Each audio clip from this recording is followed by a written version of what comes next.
Distinguished guests, ladies and gentlemen, good afternoon. Allow me first to thank the Africa Development Bank and the IFAD for creating this opportunity to discuss the Feeding Africa leadership to scale up successful innovations.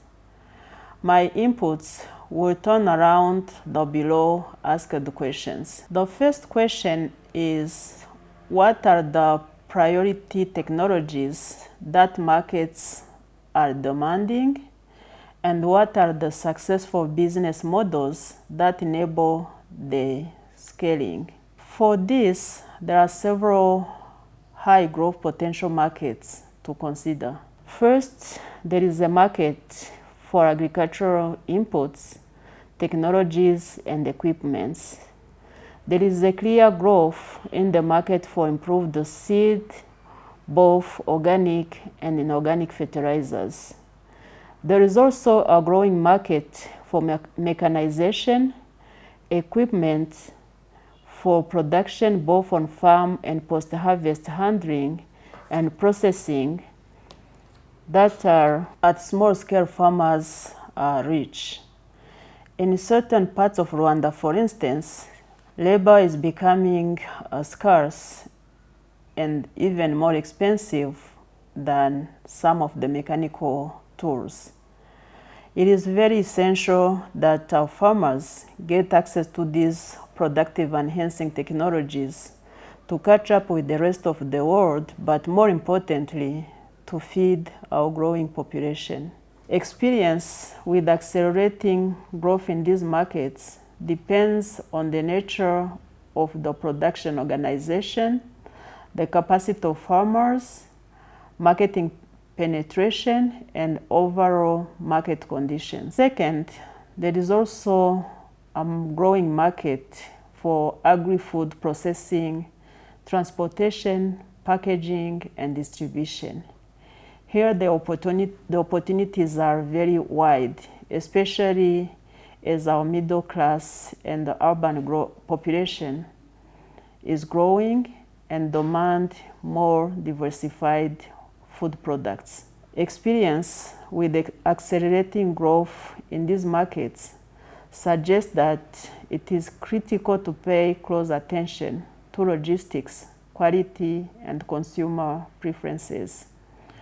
Value chains for perishable commodities such as dairy, fruits, and vegetables requires specialized services and management to ensure product safety and quality. Good market analysis to understand the price points that both producers and consumers are willing to pay is very important. Models worth investing in include business and market intelligence service providers. To determine the marketability of these services is important.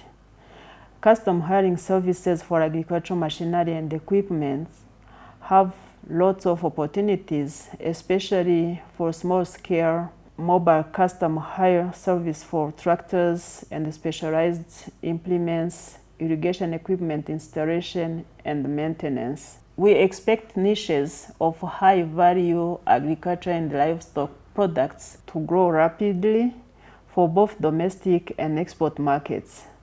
Many markets are already well developed in the region, and so it is mainly a matter of figuring out the cost and the returns, logistics, and connections needed to feed into these markets. Models that fit youth and women requirements, for instance, models that are considered to be cool, smart, and less burdensome, are really important since our continent is made by youth by majority.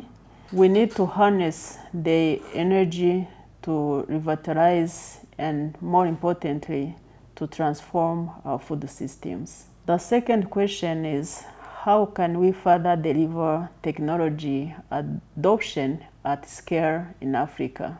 For this question, I think, first of all, we need to make doing business in our country easy so that the private sector can be able to operate. Second, the public policies, investment and regulations must be pro-market, not just pro-business. Our governments should create the right environment for all firms to enter the market and be able to grow. Third, we need to grow our local private sector. We find that sometimes our private sectors are very young and need to be strengthened to be able to deliver. So we need to be willing to go extra mile to grow, build the capacity, and sometimes to partner with the private sector in various PPPs where the public catalytical role is needed. Fourth, we need to expand and deepen agricultural finance. Africa and Rwanda's agricultural sectors are severely underfinanced. Risk aversion sometimes is the only explanation of this situation. Risk-sharing facilities and guarantee instruments are to be developed to encourage the financial sector to enter the agriculture sector. In addition, the cost of money and lack of long-term financing mechanisms are constraining private sector investment in agricultural space. Mechanisms to lower interest rates and provide long-term loans are to be developed. And last but not least, there is a need of partnerships at all levels. The third question is, what steps should be taken to operationalize a collaboration between the public and private stakeholders to increase productivity and sustainability in agriculture? The most important thing, I think there is a need of more trust building between the private and public sectors with a shared vision.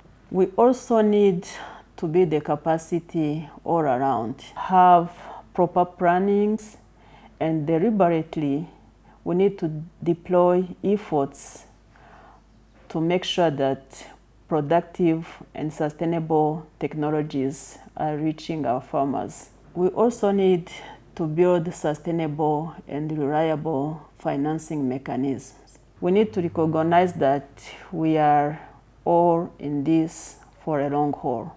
Thank you.